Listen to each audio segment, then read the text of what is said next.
जिंदाबाद जिंदाबाद।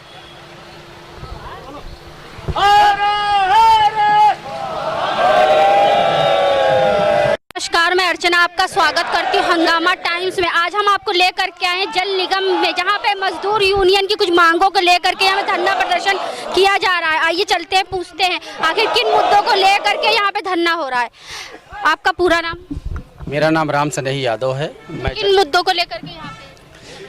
हमने अभी मार्च में आंदोलन किया था। वैसे पिछले साल यहाँ जब से IAS प्रबंध निदेशक और संयुक्त प्रबंध निदेशक नियुक्त किए गए हैं, उन्होंने इस जल निगम को बंद कराने के उद्देश्य से इस पर बड़े षड्यंत्रकारी पुराने आदेशों को, जो निदेशक मंडल शासन के लोग बैठते हैं, उस निर्णय लेते हैं, उनको नकार करके 30-35 साल से पुराने आदेशों को, वेतनमान जो कर्मचारियों को मिले थे, उनको निरस्त करके लोगों को कोर्ट जाने के लिए विवश कर रहे हैं। इधर इस कोरोना को, जो प्रधानमंत्री जी का आह्वान था कि आपदा को अवसर में बदलना है, हमारे जल निगम प्रबंधन ने इसको आपदा को शोषण में बदल करके इतने लोगों को प्रताड़ित कर दिया है कि आज इस 3 महीने में लगभग सैकड़ों रिट माननीय न्यायालय में दाखिल हो चुकी हैं।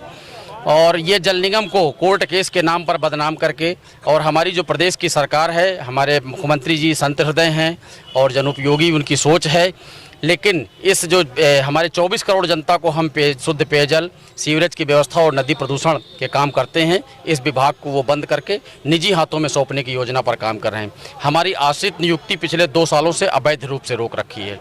शासन की तरफ से कहीं कोई रुकावट बाधा नहीं है। हमारा 4 महीने का वेतन पेंशन बकाया है। जो शासन के यहाँ अधिकारी नियुक्त हैं, IAS संयुक्त प्रबंध निदेशक, वित्त निदेशक, ये अपना पूरा वेतन ले रहे हैं। हमारा मई का वेतन अभी इन्होंने 75% दिया है।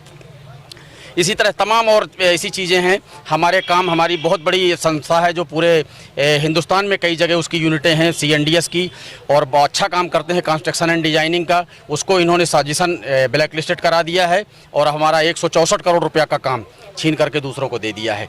बुंदेलखंड की हमारी 1400 करोड़ की योजना, जिस पर हमें अच्छा खासा सेंटेज मिलता, हमारी वेतन पेंशन की स्थिति सुधर जाती, वो काम इन्होंने यही इसी कैंपस में अंदर राज्य पेयजल मिशन की एक संस्था है उसको सौंप दिया है। तो ये कुल मिला के जल निगम को बंद कराना चाहते हैं।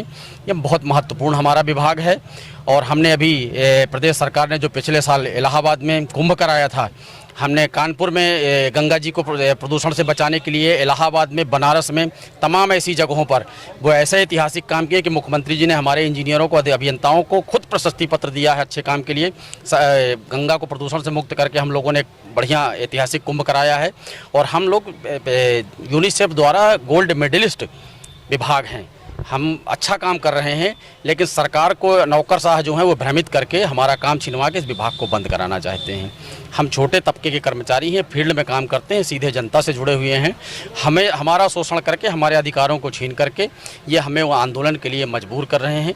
हमें ये कोरोना काल में हम आंदोलन के लिए आए हैं, हमारी मजबूरी है, व्यवस्था है। हमारे परिवार जो के लोग या हमारे साथी लोग जो सीवर लाइन पे उतरते हैं, गांव में, देहात में, सर्दी गर्मी में पेयजल योजनाओं पर काम करते हैं, मर जा रहे हैं, उनके परिवार को कोई राहत नहीं मिल रही है। हम मजबूर होकर के आंदोलन पर उतरे हैं आज, और हम ये आंदोलन तब तक जारी रखेंगे जब तक हमें इस पर कोई ठोस निर्णय नहीं। तो जल निगम संस्था अगर बंद करके निजी संस्थाओं के हाथ में दिया जा रहा है, तो इसका क्या मुख्य कारण है?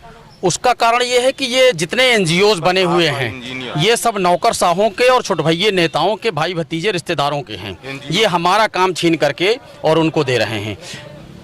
अगर ये जल निगम जल संस्था अगर बंद हो गया तो कितने लोग बेरोजगार हो जाएंगे? बेरोजगार के लिए इस समय हमारे करीब 24,000 पेंशनर्स और कर्मचारी हैं इस विभाग में। और हमें सिर्फ अपने इस जल निगम परिवार के 24,000 लोगों की चिंता नहीं है। जो हम 24 करोड़ प्रदेश की जनता है, जिनके हम शुद्ध पेयजल देते हैं, सीवर व्यवस्था हम देखते हैं, नदी को प्रदूषण से बचाते हैं, इसमें उनके भी हित जुड़े हुए हैं। यदि ये इसको निजीकरण करके निजी हाथों में दे दिया तो अभी तक का, आप लोग पत्रकार हैं, सब जगह जाते रहते हैं, आप भी देखते हैं निजी हाथों को दिए गए काम कितने फलीभूत होते हैं। इसके बाद तो केवल ये बंदर बांट करने का तरीका है, और अंततोगत्वा लौट के उस विभाग पे काम वापस आते हैं, लेकिन उनको फिर उसी सिरे से खड़ा करना पड़ता है। आप क्या कहेंगे? जी, ये मेरा नाम सतीश कुमार शर्मा है, मैं प्रदेश महासचिव हूँ। आज प्रशासन द्वारा जो हमारे 91, 92, 93, 94, 95 तक के जो नियमित कर्मचारी, निर्देशक मंडल उत्तर प्रदेश जल निगम के जो हमारे बहुत से सीनियर अध्यक्ष यहाँ रहे हैं, जो यहाँ से जाने के बाद वो मुख्य सचिव सीधे बने हैं, उनके आदेशों को नकारा जा रहा है। आज नई व्यवस्था के तहत उनके वेतन और पेंशन पे कुठाराघात किया जा रहा है।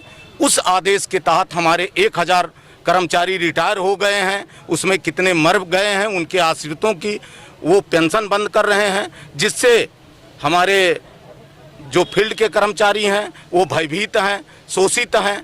मैं माननीय मुख्यमंत्री जी से विनम्र अनुरोध करते हुए यह आग्रह करते हैं कि ये नौकरशाह सरकार को बदनाम करने के लिए, जिससे कि सरकार कर्मचारी विरोधी है, मजदूर विरोधी है, ये अल्पसंख्यक विरोधी है, इसलिए मैं माननीय मुख्यमंत्री जी से यह अनुरोध करूंगा कि आप संज्ञान में लेते हुए इन कर्मचारियों की समस्या का समाधान जल्द से जल्द करावें, जिससे हम उत्तर प्रदेश की 24 करोड़ जनता को स्वच्छ पेयजल, सीवरेज व्यवस्था और सभी कार्य को सुचारू रूप से हम कर सकें। जय हिंद। तो आपको क्या लगता है ये मामला मुख्यमंत्री के संज्ञान में नहीं है?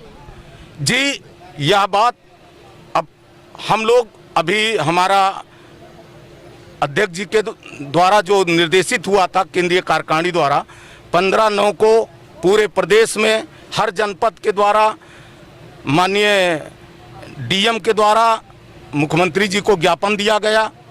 ज्ञापन हमारा वहां पहुंचेगा, संज्ञान में लेंगे।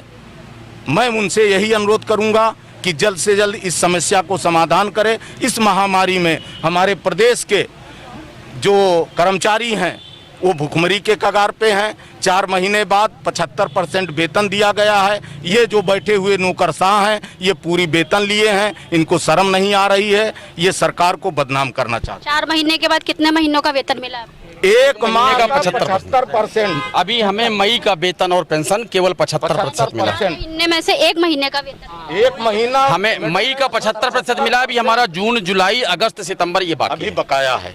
तो किस तरीके से आपके घर की और आर्थिक व्यवस्था किस तरह चल रही है? बहुत दयनीय है। बच्चे बीमारी स्कूल से निकाले जा रहे हैं, मर गए, तो लोग बीमारी से मर जा रहे हैं। शादी विवाह लोगों को स्थगित करना पड़ रहा है अपने बाल बच्चों की। अब जाएं तो जाएं कहाँ? हम जनता की सेवा में जुड़े हैं, छोड़कर भी नहीं जा सकते। जिस तरह केंद्र सरकार और राज्य सरकार ने किया था सबका साथ सबका विकास, तो क्या लगता है इस कोरोना महास्थिति जो गंभीर से विपरीत होती चली जा रही है, तो इस तरीके से आप लोगों का रोजी रोटी किस तरीके से? हमारे यहाँ माननीय अजय अग्रवाल साहब रिटायर्ड आईएएस बैठे हैं, उनकी सलाह से यहाँ बिल्कुल अनभिज्ञ जो हमारा प्रबंधन है, मैं तो यही कहूँगा कि वो अनभिज्ञ हैं, कुछ नहीं जानते। रिटायर्ड आईएएस की सलाह पर कर रहे हैं और वो रिटायर्ड आईएएस सारे निदेशक मंडल के निर्णयों को भारत सरकार के, प्रदेश सरकार के निर्देशों की धज्जियाँ उड़ा करके अपनी मनमानी कर रहे हैं। अगर सरकार के निर्देशों का पालन करते, महामंत्री उनके माननीय प्रधानमंत्री जी के निर्देशों का पालन करते, तो हमें वेतन समय से मिलता रहता है।